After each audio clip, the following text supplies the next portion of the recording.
फ़िरौन की बीवी हज़रत आसिया अलैहिस्सलाम का ईमान लाना। फ़िरौन हज़रत मशाता को खौलते तेल में जलाने के बाद जब घर पहुंचा तो अपनी बीवी हज़रत आसिया रज़ी अल्लाह अन्हा से कहने लगा कि मैंने एक औरत को इबरतनाक सज़ा दी है। उसकी बीवी ने कहा, तेरा नाश हो, तूने एक मासूम बच्ची की जान भी ली और बेगुनाह औरत का कत्ल भी नाहक किया। फ़िरौन ने कहा, मैंने उसको इसलिए इबरतनाक सज़ा दी है कि वो मुझे खुदा नहीं मानती थी। यह सुनकर हज़रत आसिया रज़ी अल्लाह अन्हा ने कहा कि खुदा तो मैं भी तुझे नहीं मानती, बल्कि तू एक आम इंसान है। जब फ़िरौन ने यह सुना तो हैरान रह गया, क्योंकि उसे हज़रत आसिया रज़ी अल्लाह अन्हा से बड़ी मोहब्बत थी। हज़रत आसिया रज़ी अल्लाह अन्हा को अल्लाह ताला ने बड़ा हुस्न व जमाल अता फरमाया था। फ़िरौन ने उसे पूरी कौम की औरतों में से चुनकर उसके हुस्न व जमाल की वजह से अपनी बीवी बनाया था। इस वजह से वो हज़रत आसिया से बड़ी मोहब्बत करता था। लिहाजा फ़िरौन कहने लगा कि तुम कैसी बातें कर रही हो। वो कहने लगी, मैं कह रही हूँ कि तू झूठा है। असली खुदा तो वही है जिसका पैगाम लेकर हज़रत मूसा अलैहिस्सलाम तशरीफ़ लाए हैं। फ़िरौन ने ये बात सुनी तो उसे बहुत गुस्सा आया और कहने लगा कि तू अपनी इस बात से बाज आ जा और मुझे अपना खुदा मान ले, वरना मैं तुम्हारा भी वही हशर करवाऊंगा जो मैंने मशाता का करवाया है। हज़रत आसिया रज़ी अल्लाह अन्हा कहने लगी कि तू जो चाहता है कर ले, मेरे साथ मेरा रब है। अब मैंने फ़ैसला कर लिया है कि मैं अपने रब को नहीं छोड़ सकती। हाँ, तेरी हर चीज़ को लात मार सकती हूँ।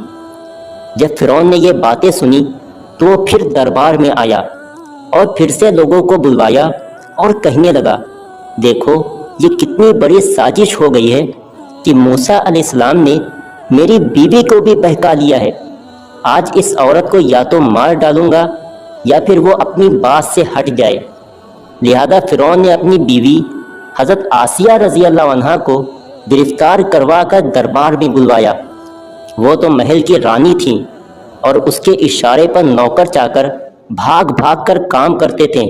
लोग एहतराम की वजह से हज़रत आसिया की तरफ आंख उठाकर भी नहीं देखते थे। आज वही रानी फ़िरौन के दरबार में मुल्जिम बनकर खड़ी है। फ़िरौन ने हज़रत आसिया से कहा कि तू इतने बड़े महल में रहती है, इतनी नेमतों में पली है, मैंने तुझे अपनी महबूबा बनाया हुआ है, तुझे अब महल की नाज़ो नेमत वाली ज़िंदगी से महरूम होना पड़ेगा। बेहतर है तू अब भी बाज आ जा और मुझे खुदा मान ले। वो कहने लगी कि फ़िरौन, अब मैंने ईमान कबूल कर लिया है, लिहाजा मैं अपनी बात से पीछे नहीं हट सकती। इसलिए फ़िरौन ने फ़ैसला कर लिया कि मैं इससे भी सज़ा दूंगा। लिहाजा फ़िरौन ने फ़ैसला किया कि सबसे पहले सज़ा के तौर पर उसे रुस्वा करो। उसने कहा कि सबसे पहले इस औरत के सारे कपड़े उतार कर लोगों के सामने खड़ा कर दो।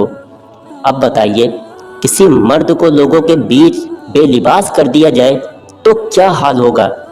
ऐसी हालत में मर्द भी चाहेगा कि ज़मीन फट जाए और मैं अंदर समा जाऊं।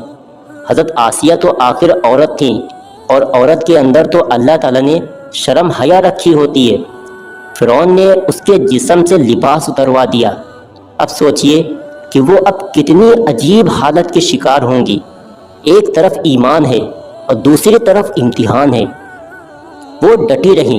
फ़िरौन ने कहा, अच्छा, अगर अब भी नहीं मानती तो मैं तुझे और तरह का अज़ाब दूंगा। लिहाजा फ़िरौन ने कहा कि इसका मुंह मेरे महल की तरफ करके लिटा दो, ताकि आखिरी वक्त भी निगाहें इसकी मेरी महल की तरफ लगी रहें और इसके दिमाग में ये बात रहे कि मैं इन नेमतों को ठुकरा कर जलील होकर मर रही हूँ। लिहाजा हज़रत आसिया को फ़िरौन के हुक्म के मुताबिक महल की तरफ मुंह करके लिटा दिया गया। उनके हाथों और पाँव में लोहे की कीलें ठोक दी गईं ताकि हिल ना सकें। उसके बाद फ़िरौन ने लोगों को बुलाकर कहा कि इसके जिस्म से खाल उधेड़ना शुरू कर दो। अब बताइए कि वो ज़िंदा औरत है और उसके जिस्म से खाल उतारी जा रही है। नाजुक बदन है मगर उसको बर्दाश्त कर रही है। उसे अल्लाह के नाम पर तकलीफ़ दी जा रही है। इस तरह उसके जिस्म से खाल उतार दी गई। अल्लाह की शान देखिए कि वो अभी तक जिंदा थीं मगर जिस्म जख्म जख्म बन चुका था। फिरौन का दिल अब ठंडा नहीं हुआ था, लिहाजा वो कहने लगा कि पिसा मिर्चा लेकर के आओ और इसके पूरे जिस्म पर छिड़क दो। हज़रत आसिया रज़ी अल्लाह अन्हा के जिस्म पर मिर्चें डाल दी गईं तो वो मछली की तरह तड़पने लगी। उस वक्त हज़रत आसिया ने अल्लाह से दुआ मांगी कि ऐ अल्लाह, फिरौन का महल सामने है, वो कहता है कि हमने तुम्हें इस महल से निकाल दिया है, आज के बाद तुम इस महल में नहीं जा सकोगी, इसलिए ऐ मेरे परवरदिगार, मुझे इस महल के बदले में जन्नत में आपके पास एक घर चाहिए। और ऐ अल्लाह, मैं एक औरत हूँ, मेरे अंदर इतनी ताकत नहीं है कि मैं फ़िरौन के इस जुल्म सितम को बर्दाश्त कर सकूँ, इसलिए आप मुझे फ़िरौन और उसके अमल से नजात अता फरमा दीजिए। अल्लाह ताला ने हज़रत आसिया की दुआ कबूल फरमाई और उसी वक्त उनकी रूह कब्ज़ हो गई, रज़ी अल्लाह ताला अन्हा।